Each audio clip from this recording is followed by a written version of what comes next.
Olá pessoal, meu nome é Priscila, eu sou arquiteta e hoje estou dando início a uma série de vídeos que vão falar sobre arquitetura.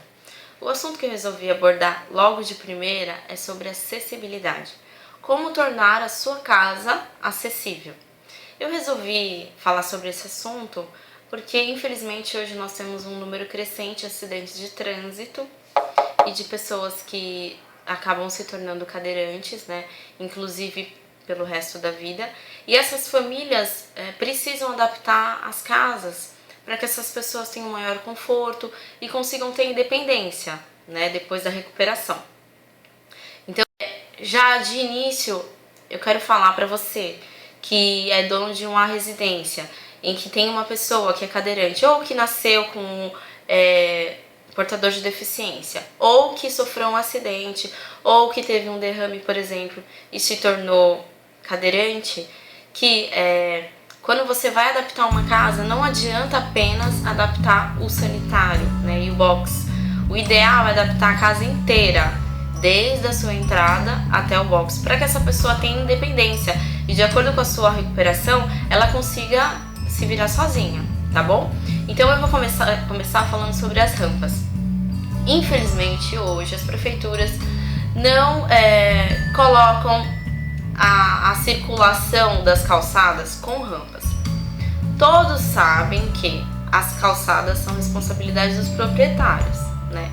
Mas as pessoas também não têm esse tipo de informação e não, vamos dizer assim, não se importa. A prefeitura que deveria fazer com que os ambientes de circulação fossem acessíveis, tá? Mas se você tem uma pessoa que é cadeirante e que precisa se locomover, você tem que adaptar desde a sua calçada, tá bom?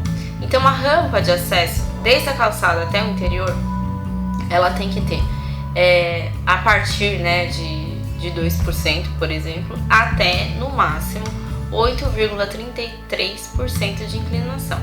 Nessa inclinação, o cadeirante consegue sozinho subir a rampa, subir e descer. No início e no final dessa rampa, tem que ter um patamar de mais ou menos 1,5 metro de largura, para que esse cadeirante consiga fazer o movimento de rotação e consiga se locomover ou para o restante da calçada ou para entrar na residência, tá bom? Agora, se você tem dentro da sua residência, você tem, por exemplo, a casa ela tá 1 degrau, 2 degraus acima do nível da rua e você precisa colocar uma rampa de acesso e tem pouco espaço disponível, você pode colocar essa rampa com até 12,5% de inclinação. No entanto, o cadeirante a partir de 8,33 não consegue se locomover sozinho, então alguém vai ter que auxiliá-lo nessa locomoção, tá bom? O ideal é que ele consiga sozinho, tá? Então o máximo que você conseguir fazer essa inclinação dentro do parâmetro, melhor. Como é que eu faço essa conta, Pri? A conta é a altura vezes 100 dividido pelo comprimento. Mas para simplificar, a cada metro de distância percorrida, eu vou subir, por exemplo, 8 centímetros. Então você faz essa conta rapidinho e consegue entender qual o comprimento da rampa para atingir aquela altura, tá? Agora vamos falar sobre circulação interna. Então, você tem que pensar que a locomoção do seu cadeirante, o módulo da cadeira dele ele tem 80 por 1,20, tá?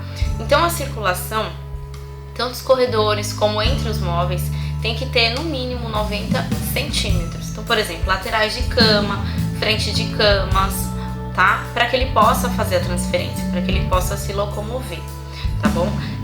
As portas, elas têm que ter uma folha, né? Uma abertura, na verdade, não só de batente a batente, de 80 centímetros, tá? Mas é super apertado, se puder ser maior, melhor, para que ele possa passar. E essas portas, elas têm que ter uma proteção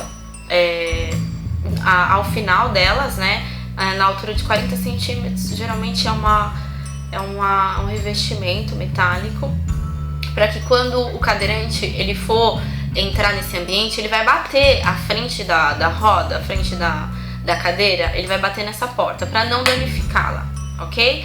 Então você coloca essa proteção, é específica, tá? E também coloca uma barra de apoio horizontal, um puxador horizontal, aliás, desculpa, que é para esse cadeirante conseguir também abrir e fechar essa porta, ok?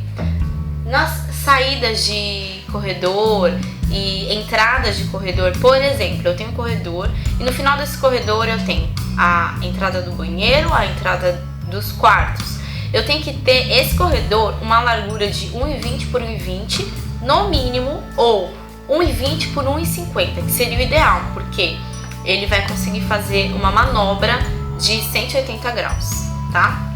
Então, nessa casa, no geral, eu tenho que ter os corredores e as áreas de circulação com 90 centímetros de largura, mas eu tenho que ter em pontos específicos áreas de rotação para que ele possa se locomover melhor, não fique apenas de uma maneira, entendeu? Então eu tenho que ter para a área de rotação, por exemplo, de 90 graus, 1,20 por 1,20. Para a área de rotação de 180 graus, 1,20 por 1,50. E para uma área de rotação de 360 graus, um diâmetro de 1,5 m, tá? Isso é super importante para que ele tenha realmente autonomia dentro da casa. Agora vamos falar sobre os sanitários, especificamente. Então, vamos falar da área do vaso, tá?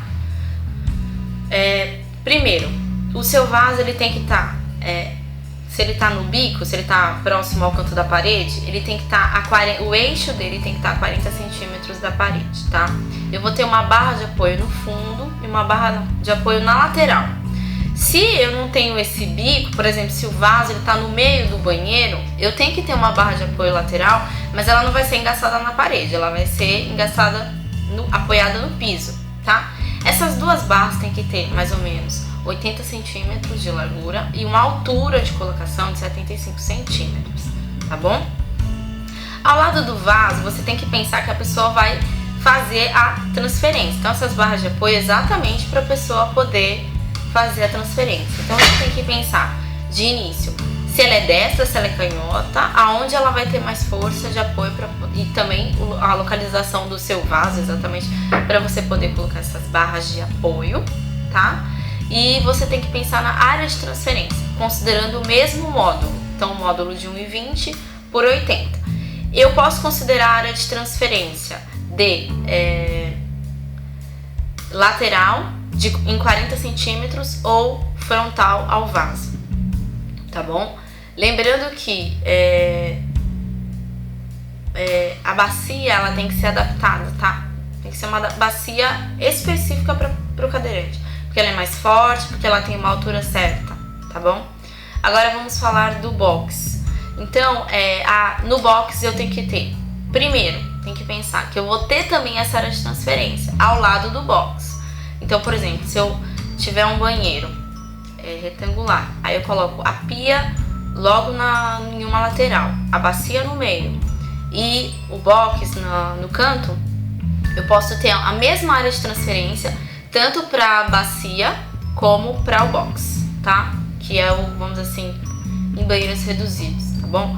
E aí eu vou ter essa área de transferência, lembrando que eu tenho um recuo de 30 centímetros onde a roda vai encaixar para que a pessoa possa passar para o banco. Então o banco ele tem que estar avançado 30 centímetros do eixo final daquela parede da bacia, por exemplo, tá? E aí a pessoa vai ter um banco fixo, ele é específico, ele é para realmente cadeirante, você vai encontrar em lojas especializadas, tá? E você vai ter esse banco fixo na parede e você vai utilizar duas barras verticais mais uma barra horizontal. A barra horizontal ela vai estar, a horizontal e a vertical elas estarão na lateral do banco e uma barra vertical vai estar na parede do fundo do banco, tá bom? E esse box ele tem que ter no mínimo 95 por 90 centímetros, tá bom? De largura. Geralmente tem que quebrar banheiro e tem que adaptar tanto os corredores como os banheiros para que esse cadeirante consiga entrar e sair sozinho, tá bom? Agora a área de pia. A pia também é uma pia específica, tá? Ela não pode ter a torre, então ela tem que ter a barra de apoio no entorno, tá bom? E você tem que considerar uma faixa de alcance em que a pessoa também, essa área de 80 por 1,20, esse módulo, ele tem que encaixar de forma frontal na pia e a pessoa consiga lavar as mãos, tá bom? Mobiliário também, eu gostaria de falar. Por exemplo, a pessoa tem independência, conseguir lavar uma louça, conseguir comer sozinho, comer na mesa. Então você adapta a pia a 85 centímetros de altura, tem que ter uma área de encaixe debaixo da pia de 80 de largura e tem que ter a altura máxima dos móveis em 85 centímetros, móveis que ela vai alcançar, locomover, enfim. A mesa, por exemplo, você pode fazer uma mesa normal e você faz um recorte, né? Uma mesa de madeira, por exemplo.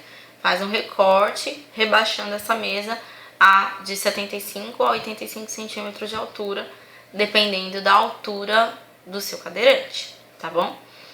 Todas essas informações você encontra na norma brasileira 9050, tá? Tem tudo detalhado lá, então se você quiser dar uma olhada.